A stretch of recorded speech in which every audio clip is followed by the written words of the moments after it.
ചോദിക്കുകയാണ് നല്ലത്. ഞാനത് അല്ല ഞാൻ പറഞ്ഞില്ല. സുഗതൻ ഏപ്രിൽ മാസത്തെ കൗൺസിൽ പങ്കെടുത്തിട്ടുണ്ട്. അത് 3 തരത്തിലുള്ള രേഖകളാണുള്ളത്. ഒന്ന് ഇലക്ട്രോണിക് എവിഡൻസ്, കേസ് മാർട്ട്. നിങ്ങൾ ഇപ്പോൾ തന്നെ കൺസേൺഡ് സെക്ഷനിൽ പോയി പരിശോധിച്ചാൽ അറിയാം. 2 ഫോട്ടോ ഉണ്ട്. പ്രശാന്താണ് ഫോട്ടോ എടുക്കുന്നത്. അതാണ് ഫോട്ടോഗ്രാഫർ. ഈ ഫോട്ടോഗ്രാഫർ അപ്പോയിന്റ് ഞാൻ വന്നിട്ടില്ലല്ലോ. ഇത് ആര്യാരായന്റെയും വി കെ പ്രസാദിന്റെ സമയത്തുണ്ടായിരുന്ന ഫോട്ടോഗ്രാഫർ ആണല്ലോ. നിങ്ങൾ അദ്ദേഹത്തോട് ചോദിച്ചു നോക്കൂ. ഫോട്ടോ അദ്ദേഹത്തിന് ഡേറ്റഡ് ഫോട്ടോ ഉണ്ട് ആണല്ലോ. ഞങ്ങൾ മാറ്റിയിട്ടില്ല. അദ്ദേഹം നന്നായിട്ട് ജോലി ചെയ്യുന്നുണ്ട്. അദ്ദേഹം ജോലി ചെയ്യുന്നുണ്ട് ആണല്ലോ. നോ നോ നോ ഞാൻ പറയട്ടെ അതിന് മറുപടി അവിടെ പറയട്ടെ. പ്രശാന്ത് പറഞ്ഞു, മൈക്കിൽ പറഞ്ഞു. I have no objection. 3 ഇവിടുത്തെ വീഡിയോ ദൃശ്യങ്ങളുണ്ട്. പിന്നെ ഫിസിക്കൽ രജിസ്റ്റർ ഉണ്ട്. അവിടെ ഓഫീസിൽ നിങ്ങൾ പരിശോധിച്ചാൽ ഇവിടെ ദീപക് പറഞ്ഞെന്ന് വെച്ചു രജിസ്റ്റർ കിട്ടിയില്ലെന്ന്. ദീപകിന്റെ വീട്ടിൽ കൊണ്ട് രജിസ്റ്റർ കൊടുക്കാൻ പറ്റുമോ? അതേ ഇവിടെ അപേക്ഷ കൊടുത്താൽ കിട്ടും. നിങ്ങൾ അപേക്ഷ കൊടുത്താൽ നിങ്ങൾക്ക് രജിസ്റ്റർ കിട്ടും. അല്ലാതെ ദീപകിന് എല്ലാ ദിവസവും രാവിലെ എടുത്ത് എന്തൊക്കെയാണ് ദീപക് ആഗ്രഹിക്കുന്നതെന്ന് ചോദിച്ചിട്ട് പേപ്പറിൽ എഴുതി വാങ്ങിച്ച് വീട്ടിൽ കൊണ്ടു കൊടുക്കാൻ പറ്റും? ദീപക്കോ അദ്ദേഹത്തിന്റെ ഓഫീസിൽ നിന്നോ ഒരു അപേക്ഷ കൊടുത്താൽ ആ രജിസ്റ്ററിന്റെ കോപ്പി, സർട്ടിഫിക്കറ്റ് കോപ്പി കൊടുക്കും, നിങ്ങൾക്കും കിട്ടും. അതിൽ സുഗതൻ മെയ് മാസത്തിൽ ഒപ്പിട്ടിട്ടുണ്ട്. അദ്ദേഹം ഏപ്രിൽ മാസത്തിൽ ഒപ്പിട്ടിട്ടുണ്ട്.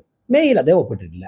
അദ്ദേഹത്തിന് നിയമപരമായിട്ട് നാളത്തെ കൗൺസിൽ ഹാജരായില്ലെങ്കിലും അദ്ദേഹത്തെ യാതൊരു തരത്തിലും ബാധിക്കില്ല. ജൂലൈ മാസത്തിലെ കൗൺസിൽ ഞാനിപ്പോൾ തന്നെ പറഞ്ഞേക്കാം. അവർക്ക് സാധിക്കുമെങ്കിൽ ജൂലൈ മാസത്തെ കൗൺസിലിനെ അവർ വിലയിരുത്തട്ടെ. ജൂൺ മാസത്തിലെ കൗൺസിലത്തിന് ഹാജരായില്ലെങ്കിൽ പ്രശ്നമില്ല. ഇത് മാധ്യമങ്ങളെയും സമൂഹത്തെ ഇങ്ങനെ വസ്തുതകൾ വളച്ചെടുത്ത് തെറ്റിദ്ധരിപ്പിക്കാൻ. ഇപ്പൊ തന്നെ 2-3 ആഴ്ച മാധ്യമങ്ങളൊക്കെ തന്നെ സുഗതൻ 2 കൗൺസിൽ ഹാജരായില്ല, അടുത്ത കൗൺസിൽ ഹാജരായില്ലെങ്കിൽ അയോഗ്യനാക്കും എന്നുള്ള ചർച്ച ചെയ്തില്ലേ? എന്തിനാണ് ജനങ്ങളെ തെറ്റിദ്ധരിപ്പിക്കുന്നത് ഇങ്ങനെ? അവിടെ തന്നെ ക്രെഡിബിലിറ്റി പോവുകയില്ലേ?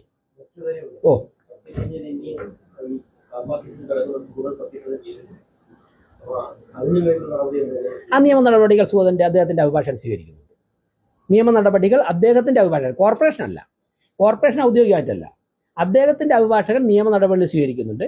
കോർപ്പറേഷൻ അതിലെന്തൊക്കെയാണ് ഇടപെട്ട് ചെയ്യേണ്ടത്, നിയമപരമായി ചെയ്യേണ്ടത്, ഞങ്ങൾക്ക് നോട്ടീസൊക്കെ വരുന്ന സമയം ഞങ്ങൾ വളരെ വേഗത്തിൽ തന്നെ അക്കാര്യങ്ങൾ ഞങ്ങൾ ഇടപെടും.